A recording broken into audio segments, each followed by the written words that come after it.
What's up, y'all? I started something new and fresh. This is my baby. My new YouTube channel is Ferro Reacts. It's a strictly sports and NBA 2K platform. So if you're in the news like that, you want to be kept up to date the right way. And if you want to watch your boy lose on NBA 2K, that's really all I'm doing. Y'all subscribe to that YouTube. It's FERRO'S. That's Ferro Reacts. We getting it in over there as well. I'm not going to cheat this platform, but we just making the brand bigger and better at every step. Ferro Reacts. Y'all subscribe to that sports platform. It's there for you if you want more Mr. Taliaferro. Now let's get into the video. All right, Mr. Taliaferro TV, how's everybody doing out there? So I'm going to be honest with y'all. With this one, I am coming straight off TMZ's website. I have no additional details. Like with some videos, some stories, I'm able to go call people around who got connects in the industry, right? And I'm able to like ask them, you know, do you have any additional details? And I got people that I trust. I wouldn't do y'all green. I wouldn't give y'all bad information, right? But with this one, this is straight from TMZ. This is not anything that I did any additional research on because there's not a lot out there. Obviously, Tekashi and his whole team is pretty much in trouble right now. So outside of calling a label, and I didn't do that with this video, there's really not a lot more out there. They're not even really talking Tekashi a lot right now. So it's a bad situation. We obviously know Tekashi 6ix9ine is currently locked up. Federal time he's facing. He's already pretty much in a bad spot for racketeering charges. Him and like 4 or 5 of his associates. They've been locked up for a couple months now. You know, we've gotten past the holidays. It's February, and unfortunately, Tekashi 6ix9ine and his homies or former homies, they don't have any opportunity at a bail right now. It looks like they're just gonna have to wait this thing out until their trial, which right now is set to start at the top of September. Right now, at least. We'll see if that changes. Now, this was not good. It's not good because it got out to the media.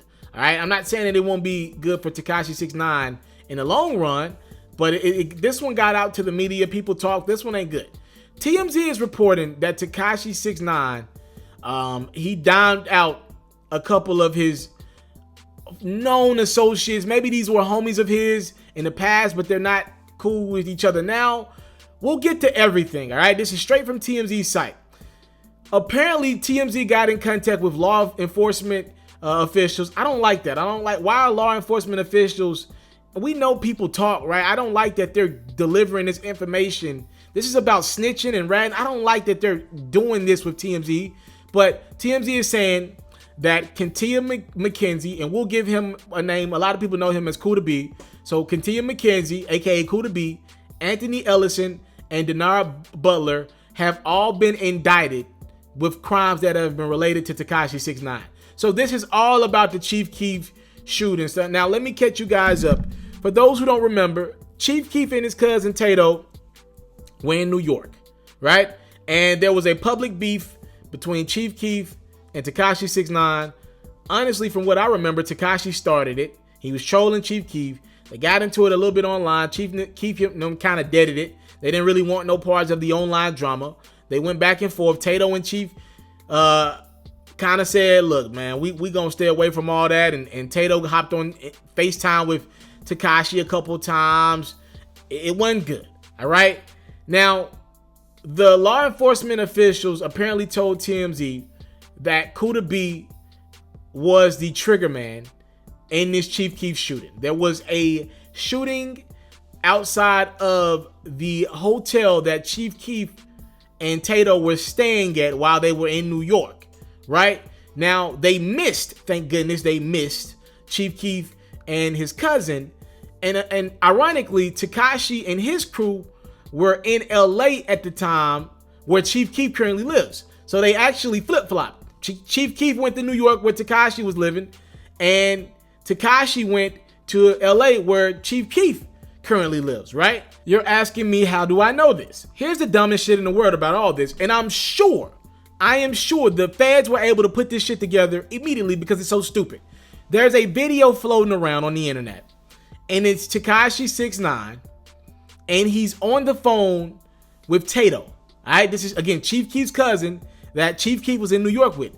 In the video, Tekashi 6ix9ine clearly is admitting to putting an amount on the head of Chief Keef and Tadoe. Now, I don't know if that video was before or after the shooting with Chief Keef in New York, but there was a shooting that happened at the hotel of Chief Keef. And again, he didn't get hit. His cousin didn't get hit.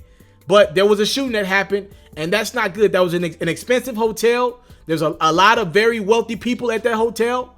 And obviously, you don't want a shooting happening at this very, very expensive hotel with all these big money makers there.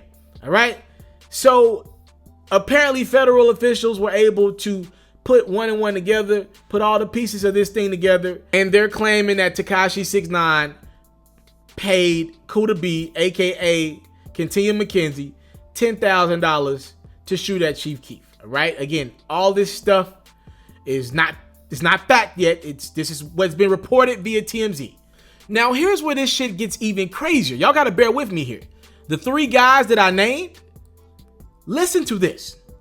So law enforcement officials on Wednesday, they picked up Denar Butler. They picked him up on Wednesday. Again, they've been indicted. So they picked up Denar Butler. They're looking for Kuda B, and they're claiming he was the trigger man. This is all allegedly. They're looking for Kuda B. He has not been picked up yet, right? Here's the crazy thing. The other guy that I mentioned, Anthony Ellison, well, he's already in custody. This charge is going to be added to what he's already dealing with. He's in custody for kidnapping and assaulting Tekashi 6ix9ine. This is the craziest shit I've ever heard in my life. So I'm just guessing, after the Chief Keef shooting, it looks like the relationship between Tekashi and McKenzie, Ellison, and Butler went south. And I don't know, maybe that's the reason why that they allegedly kidnapped Tekashi 6ix9ine. I have no idea.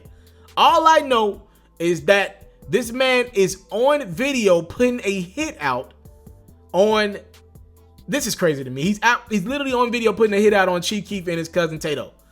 I just don't know how you argue that. Like, and the fact that this video got out. Now, I've heard a couple ways this video got out, and I'll tell y'all what I heard.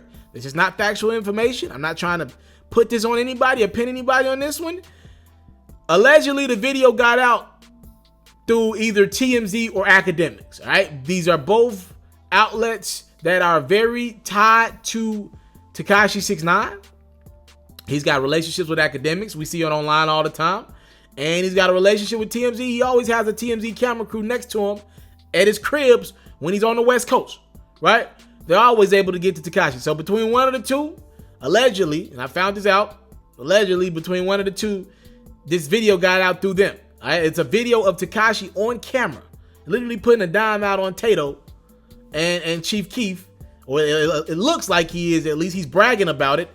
And it looks like that, and with this substantial amount of evidence that the feds, it looks like has on them, it looks like that has led Tekashi 6ix9ine to drop a dime on these former associates of his. Apparently, Tekashi 6ix9ine has ratted a little bit from behind bars. I don't know if you even call it ratting. Like, of course, he's telling, but like, y'all talk to me in the comment box below. Do y'all look at it differently? Because, like, technically these might have been enemies of his at this point in the game.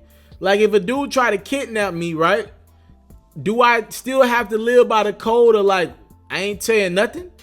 If somebody telling me they about to add 10, 15, 20 years to what I already got, and I don't have a relationship with the person that might have put this hit out or might have tried to take out this hit for me a few months ago, do I still have to kind of just like remain quiet and take the extra 10 to 15 years?